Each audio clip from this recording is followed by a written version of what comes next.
Hi, இன்னைக்கு நம்ம என்ன பண்ண போறோம்னு பார்த்தீங்கன்னா திண்டுக்கல் நாட்டுக்கோழி பிரியாணி பண்ண போறோம். எல்லாம் கொதிக்கட்டும். உங்களுக்கு இப்போவே தெரியும், நம்ம ஃபுட் கலர் எதுவுமே ஆட் பண்ண தேவையில்லை. திண்டுக்கல் பிரியாணிக்கு தேவையான கலர்.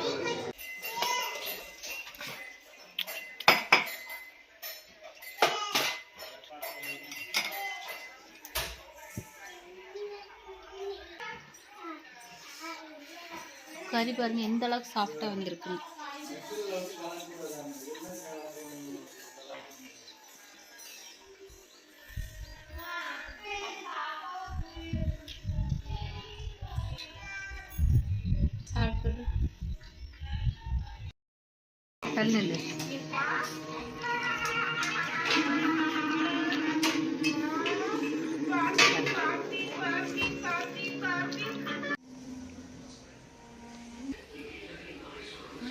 ஹாய், இன்னைக்கு நம்ம என்ன பண்ண போறோம்னு பார்த்தீங்கன்னா திண்டுக்கல் நாட்டுக்கோழி பிரியாணி பண்ண போறோம். வாங்க எப்படி பண்ணலாம்னு பார்க்கலாம். அதுக்கு என்னென்ன தேவைன்னு காட்டுவாங்க. ஃபஸ்ட்டு பெரிய வெங்காயம், சின்ன வெங்காயம் அரைச்சது, இஞ்சி பூண்டு விழுது. இதில் பூண்டு ஒரு 150 போட்டிங்கன்னா இஞ்சி 100 போட்டுக்கோங்க. தக்காளி, பச்சை மிளகாய், தயிர், எண்ணெய். இது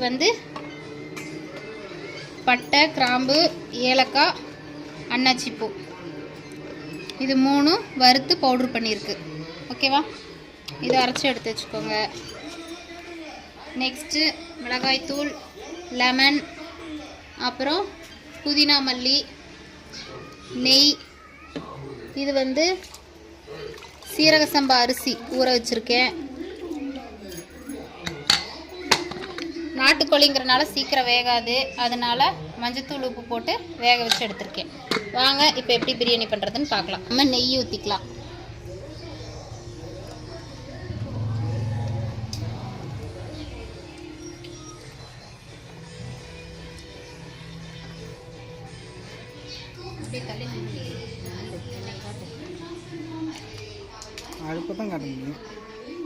இப்போ கோல்டு வினர் எண்ணெய் ஒரு 200 ml ஊற்றிக்கலாம். ஓகே,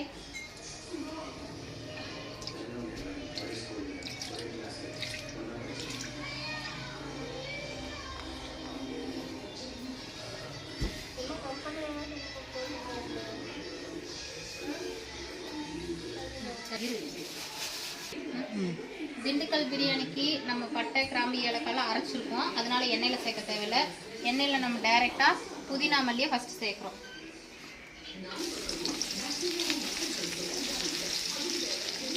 இப்படி சேர்க்குறதுனால வாசனை நல்லாயிருக்கும்.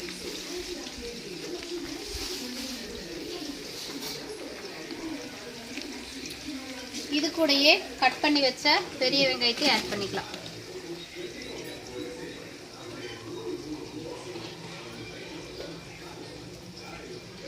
உங்களுக்கு கலர் நல்லா வரும், அதனால ஸ்டார்டிங்லேயே ஒரு ஸ்பூன் 1.5 ஸ்பூன் மிளகாய்த்தூள் போட்டுக்கோங்க.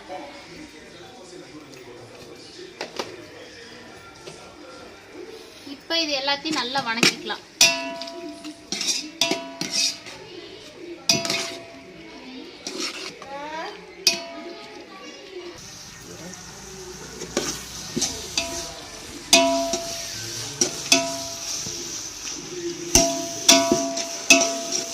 ஞாயிற்றுக்கிழமை பார்த்தீங்களா? என்னாகுது இப்போத்தான் யாரோ உள்ளே போகிறேன் டிவி பார்க்க போகிறேன்னு போனீங்க. இப்போ எதுக்கு வெளியில் வந்தீங்க? பாத்தியா?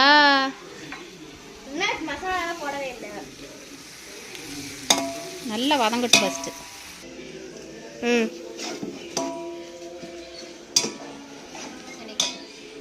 வெங்காயத்தை நல்லா வதக்கிக்கோங்க. இல்லாட்டி வெங்காயம் கொஞ்சம் ஒரு மாதிரி நல்லா வதக்கலைன்னா உங்களுக்கு சீக்கிரம் பிரியாணி கெட்டு போயிடும். நல்லா வதக்கிட்டிங்கன்னா உங்களுக்கு பிரியாணி நாளைக்கு வரைக்கும் இருந்தாலும் கெடாது. வாங்க வெங்காயம் காட்டுறேன். இந்த மாதிரி வதங்குறது ஒரு 75% வதங்கிருக்கு. இன்னும் கொஞ்சம் நல்லா வதங்கணும். பிரியாணிக்கு நம்ம இந்த கல்பாசி, சோம்பு, இந்த மாதிரி இது திண்டுக்கல் பிரியாணிங்கிறதுனால மெயினே பட்டை, கிராம்பு, ஏலக்காய் இந்த 3 போதும். நீங்கள் இடையில எக்ஸ்ட்ரா பிரியாணி இலையோ இதெல்லாம் எக்ஸ்ட்ரா சேர்க்க தேவையில்லை. திண்டுக்கல் பிரியாணிக்கு மெயினே பட்டை, கிராம்பு, ஏலக்காய், இந்த 3 தான். அதுவும் இல்லாமல் இந்த பிரியாணி வந்து அந்த ரெட் கலரில் வரணும், ஆரஞ்சு கலரில் அப்படியெல்லாம் கிடையாது. இந்த பிரியாணியோட கலர் வந்து ஒரு ப்ரௌன், அந்த ப்ரௌன் கலர் வரணும்னா இந்த 3 பவுடர் மட்டும் ஆட் பண்ணிங்கன்னாக்க போதும். நீங்கள் எக்ஸ்ட்ரா பிரியாணி பொடி இந்த மாதிரி மசாலா அதெல்லாம் எதுவுமே ஆட் பண்ண தேவையில்லை.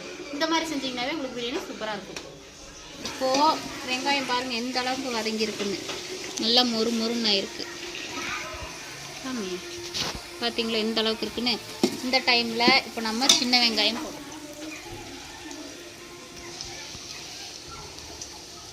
அரைச்சி வச்சிருக்கிற சின்ன வெங்காய பேஸ்ட் இது ஆட் பண்ணிக்கலாம்.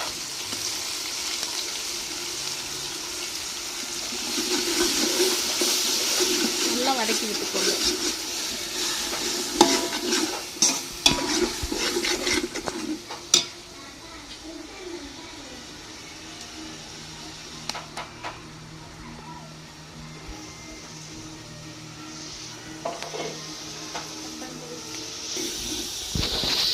சட்டிக்குள்ள இப்படி காட்டணும். ஓகே,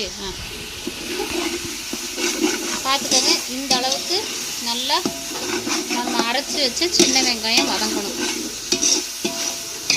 உங்களுக்கு நம்ம போட்ட பொருள் எதுவுமே முழுசாக தெரியக்கூடாது, நல்லா வதக்கிடணும். நம்ம ஃபஸ்ட்டே மிளகாத்தூள் போட்டனால அதோட கலர் பாருங்கள், ஒரு ப்ரௌன் கலரில் ஆகிட்டே வருதா, ஒரு ப்ரௌன் கலர் ஆகிட்டே வருது. இதனால தான் நம்ம ஃபஸ்ட்டே மிளகாத்தூள் எண்ணெயில் ஆட் பண்ணுறது. இவ்வளோ நேரம் ஆன் பண்ணுறது இல்லையா? ஆன் பண்ணே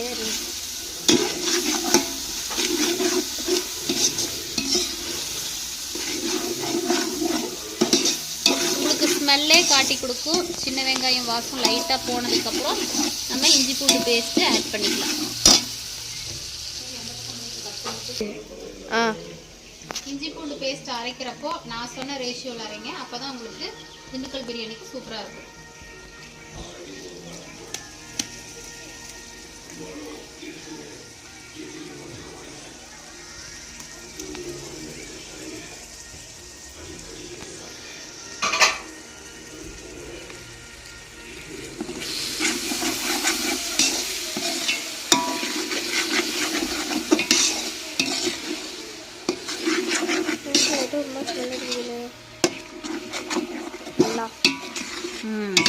ஸ்மெல் நல்லாயிருக்கும். நார்மல் பிரியாணி செய்கிறத விட இது கொஞ்சம் ஸ்மெல் உனக்கு டிஃப்ரெண்ட்டாக இருக்கும்.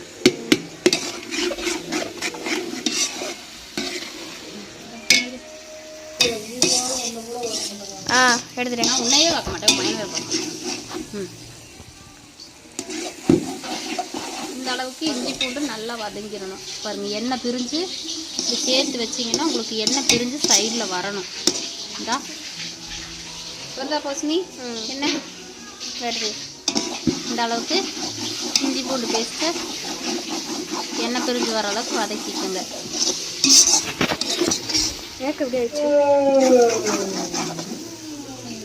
ஒரு 200 கிராம் தக்காளி ஆட் பண்ணிக்கலாமா? நம்ம 1.5 கிலோ பிரியாணி செய்கிறோம்.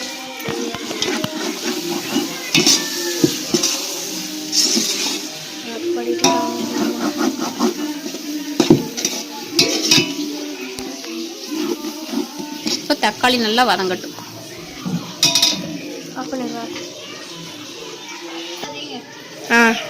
இப்போ நமக்கு தேவையான அளவுக்கு கல்லுப்பு ஆட் பண்ணிக்கலாம். கல்லுப்பு ஆட் பண்ணி இதை நல்லா ஒரு தடவை கலந்து விட்டுக்கோங்க. தக்காளி நல்லா வதங்கட்டும். இப்போ ஒரு 150 ml தயிர் ஊற்றிக்கலாம். வாங்க பாருங்கள், நமக்கு அப்படியே போட்ட தக்காளி எந்த அளவுக்கு வதங்கி எண்ணெய் பிரிஞ்சு வந்துருக்கு. இந்த மாதிரி அடியில் பிடிக்கும், அடிக்கடி சுரண்டி விட்டு கலந்துக்கோங்க. இப்போ நம்ம தயிர் ஊற்றிக்கலாம்.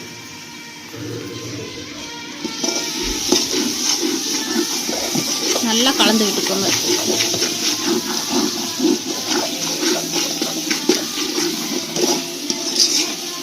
இந்த டைமில் நம்ம முக்கியமான ஒரு பொருள் ஆட் பண்ண போகிறோம்.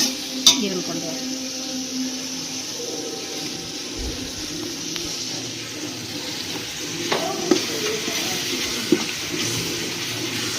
என்னென்னா பச்சை மிளகாய். இந்த பச்சை மிளகாய் வந்து பிரியாணிக்கு ரொம்ப ரொம்ப முக்கியம். அதை ஏன் நம்ம இவ்வளோ நேரம் கழிச்சு ஆட் பண்ணுறோன்னா, நம்ம முதல்ல ஆட் பண்ணுறப்போ பச்சை மிளகாய் நல்லா வெந்து உடஞ்சிரும். அப்படி உடஞ்சிருச்சுன்னா உங்களுக்கு நார்மல் பவுடர் காரத்தை விட மிளகாய் காரம் அதிகமாக தெரியும். இந்த டைமில் போடுறப்ப பச்சை மிளகாய் வாசனையும் இருக்கும், பச்சை மிளகாய் உடையாமல் காரமும் ஏறாமல் கரெக்டாக இருக்கும். உங்களுக்கு நல்லா கலந்து விட்டுக்கோங்க. நல்லா எண்ணெய் பிரிஞ்சு வரட்டும். பண்ணிடுங்க. இப்போ நம்ம நாட்டுக்கோழியை வேக வச்சுக்கிறது டைரெக்டாக போட்டால் என்னாகுன்னா வேகாது. அதனால நீங்கள் ஒரு 2 விசில் விட்டு போட்டிங்கன்னா உங்களுக்கு பிரியாணி ஆகிறப்ப சூப்பராக வந்துடும். நாட்டுக்கோழி, அதாவது 1.5 கிலோ நாட்டுக்கோழி, 1.5 கிலோ பிரியாணிக்கு 1.5 கிலோ நாட்டுக்கோழி. பாருங்க லெக் பீஸ் எந்த அளவுக்கு வந்துருக்கணும். இப்போ இதை நம்ம ஆட் பண்ணிக்கலாம். அவங்க அந்த மாதிரி வெட்டி இருக்காங்க.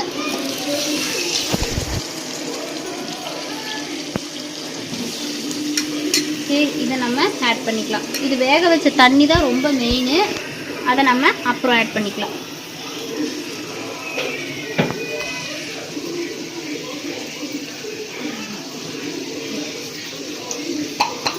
இங்கே கட்டு. இது கூட நம்ம வறுத்து அரைச்ச மசாலா இதையும் ஆட் பண்ணிக்கலாம்.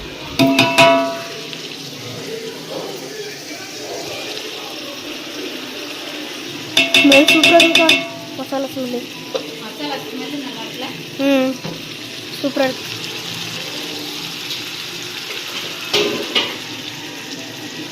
இதை நல்லா கலந்துக்கலாம். வீடியோ ஆன் பண்ணுங்க. ஆனில் இருக்கான்னு பார்த்துக்கோ. ஆனில் தான் இருக்கு. எல்லாத்தையும் நல்லா ஒருக்கா கலந்து விட்டு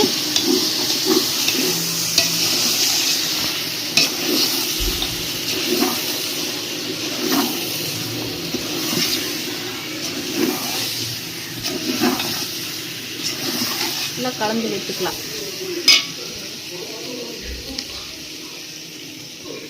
இப்போ ஆன்மட்டியா இப்போ அடி பிடிக்காமல் இருக்கிறதுக்காக சிக்கன் வேக வச்ச தண்ணியில் கொஞ்சமாக ஆட் பண்ணிக்கலாம்.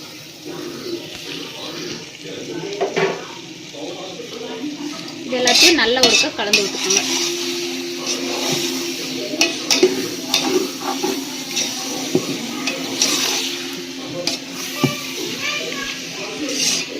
தீயை குறைச்சி வச்சுக்கோங்க.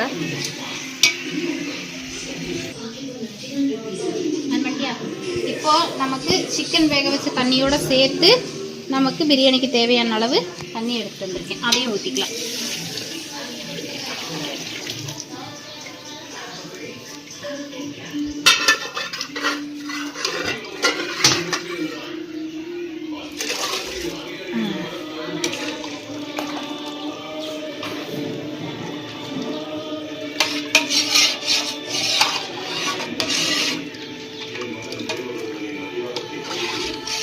தண்ணி நல்லா கொதிக்கட்டும்.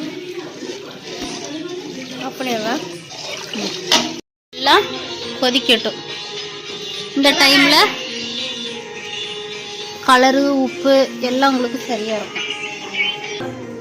பாருங்கதா கலர் பாருங்கள். உங்களுக்கு அந்த லைட் ப்ரௌன் கலர் உங்களுக்கு இப்போவே தெரியும். நம்ம ஃபுட் கலர் எதுவுமே ஆட் பண்ண தேவையில்லை. திண்டுக்கல் பிரியாணிக்கு தேவையான கலர். பச்சை மிளகாய் கடைசியாக போடுறனால அதோட மனமும் இறங்கும். இங்கே பாருங்கள் முழுசு முழுசாக இருக்கும், உடையாது. நமக்கு நாட்டுக்கோழிங்கிறனால அந்த கோழியில் இருந்தே நிறையா ஆயில் நமக்கு ரிலீஸ் ஆகும். அது வந்து நமக்கு பிரியாணிக்கு இன்னும் டேஸ்ட்டு கொடுக்கும். நம்ம திண்டுக்கல் பிரியாணினாலே ஒன்று நாட்டுக்கோழியில் செய்யணும், இல்லைன்னா மட்டனில் செய்யணும். இது 2ல் செஞ்சால் மட்டும்தான் டேஸ்ட் நல்லாயிருக்கும். தண்ணி கொதிக்கட்டும். நல்லா கொதிச்சிருச்சு பாருங்கள். இப்போ நம்ம அரிசி ஆட் பண்ணிக்கலாம். நல்லாமல் போடுங்க, தண்ணி இல்லாட்டி கை காலெல்லாம் தெரிச்சிரும். நம்ம சீரக சம்பா அரிசிங்கிறனால 1 டம்ளர் அரிசிக்கு 2 டம்ளர் தண்ணி கணக்கு கரெக்டாக ஊற்றினா போதும். இதே பாஸ்மதி அரிசியாக இருந்தால் 1 டம்ளர் அரிசிக்கு 1.5 டம்ளர் தண்ணி ஊற்றினா போதும்.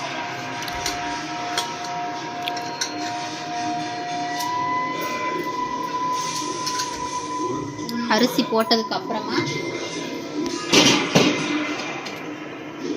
நல்லா கலந்து விட்டுட்டு இப்போ உப்பு பார்த்துக்கலாம். உப்பு கரெக்டாக இருக்கான்னு.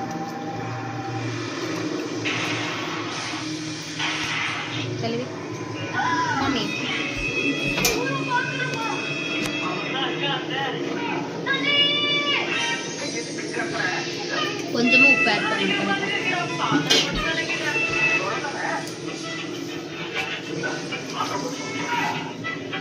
கொஞ்சம் உப்பு தூக்கலாக இருக்க மாதிரி போட்டிங்கன்னா உங்களுக்கு சாப்பாடு வகையில் கரெக்டாக இருக்கும்.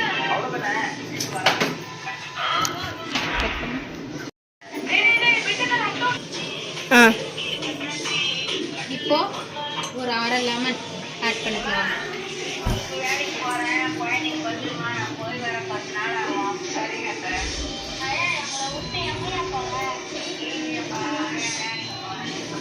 அரை எலுமிச்சம்பழம் போதும். நம்ம தயிர் சேர்த்துருக்கோம், தக்காளி சேர்த்துருக்கோம், அதனால் அரை எலுமிச்சம்பழம் நமக்கு போதுமானது. பிரியாணி ரொம்ப புளிப்பாக இருந்தால் நல்லா இருக்காது. ஆஃப் பண்ணிடுறாக்கா? நான் அப்படியே வைக்கல் போடுற வீடியோ இல்லையா? எடு தள்ளு.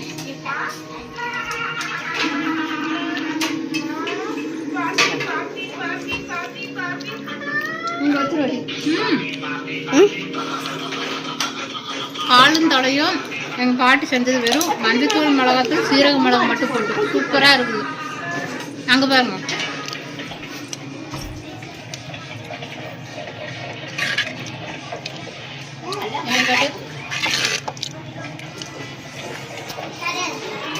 இது வந்து நம்ம செஞ்சாலும் அந்த டேஸ்ட் வராது. எங்கள் பாட்டி பார்த்துக்கோங்க. பாட்டி எங்கள் பார்த்துரு, வீடியோ பார்த்துரு, ஹாய் சொல்லிடு. யூடியூப்ல பார்ப்பாங்க. இது வந்து நம்ம செஞ்சாலும் அந்த டேஸ்ட் வராது. நம்ம வீட்டில் வயசானவங்க யாராவது இருந்தால் அவங்க செஞ்சால் அந்த டேஸ்ட் வருவாங்களா, அப்போ இருந்தே செய்கிறவங்க. கைப்பக்குவம். அப்பனவா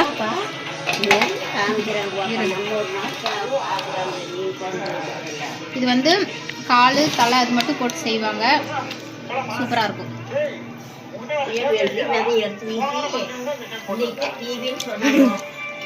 அப்பனவா சூப்பராக இருக்கும். ஸ்டார்ட் பண்ணுங்க.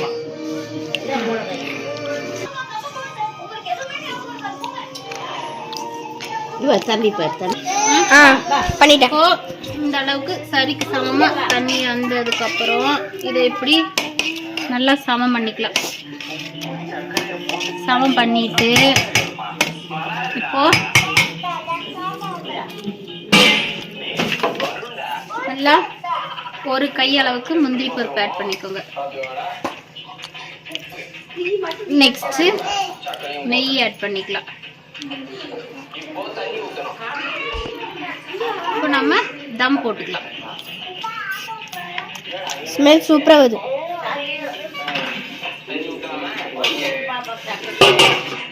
மூடி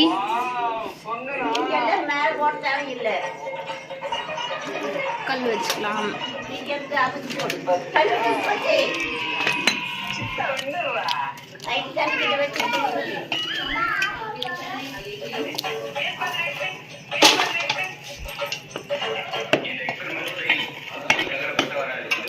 கீழே இருக்க தீயை எடுத்து மேலே போடுங்க, இல்லாட்டி கீழே அடி பிடிச்சிக்கும்.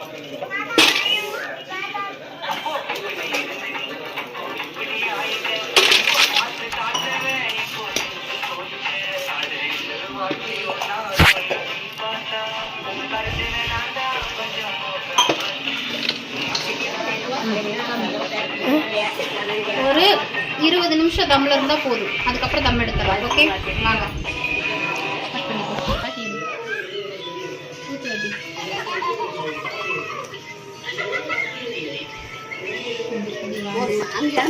மருமகன் பேசுறாங்க போகல, அதெல்லாம் எடுக்கல. நல்லா பின்னாடி தள்ளி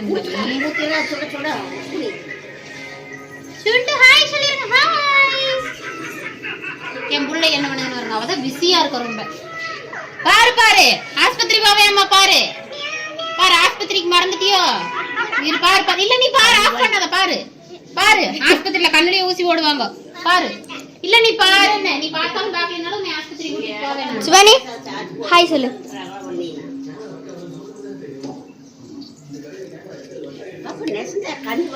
நீங்க பௌசினி பார்த்ததுல நீங்க? இவங்க தான் எங்க வீட்டு ஜான்சி ராணி. அவங்க அது வந்து அவங்க அசிஸ்டன்ட். என்ன சிவானி சாப்பிட்ற? சொல்லிடு. கையும் காலு மாமா. காலு கோழி காலு தலையும் சூப்பரா இருந்தா. இது கோழி கை கேக்குது. அது கோழி கை கேக்குது. கோழி கை எங்கின்னு கேக்குதா? அதுவும் கேக்குது. ஆமா, அப்புறம் கால் இருக்கே கை எங்கின்னு கேட்காதா? ஏன் சாமி காலுது மட்டும்தானே கொடுத்தாங்களா? கை தரலையா? எங்க கை அப்புறம் காணாம போச்சா? ஓ ஐயோ. சரி போன் எடுத்துட்டு போய் அப்பாட்ட கொடுத்துட்டு போ. அப்பாட்ட. இவங்க தான் நம்ம கேமராமேன். இன்னைக்கு இவங்க தான் சிக்குனாங்க வீடியோ எடுக்கிறதுக்கு. அதனால இவங்க தான் நம்ம கேமராமேன் இன்னைக்கு வீடியோ எடுத்தது. சரி பாய். தம் எடுத்துடலாம் வாங்க.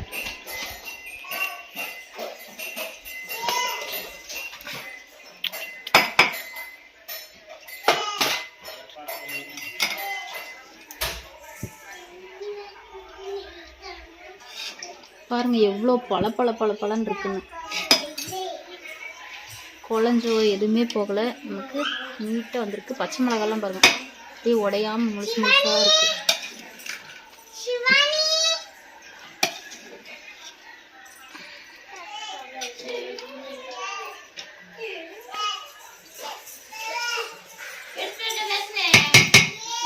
அக்கா ஒரு கவர் விரிங்கக்கா, அப்படியே உள்ள கொண்டு போய் வச்சுக்கலாம். போதும், அடுப்பு மேல இருந்தது.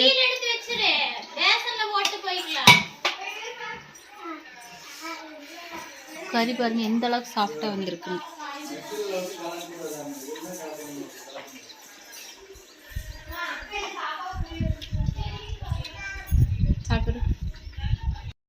லஞ்ச் ரெடி ஆயிருச்சு. என்னென்னு பார்க்கலாம்.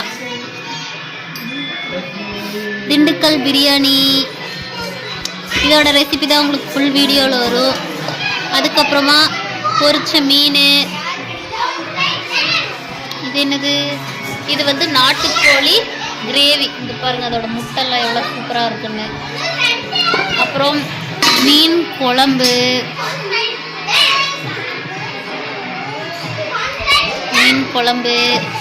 அப்புறம் தயிர் வெங்காயம்.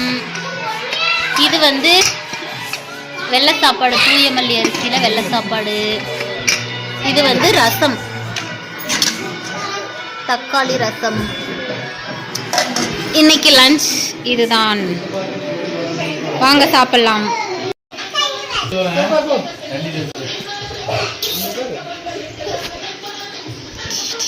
வராது வீடியோ வராது. என்னக்கா?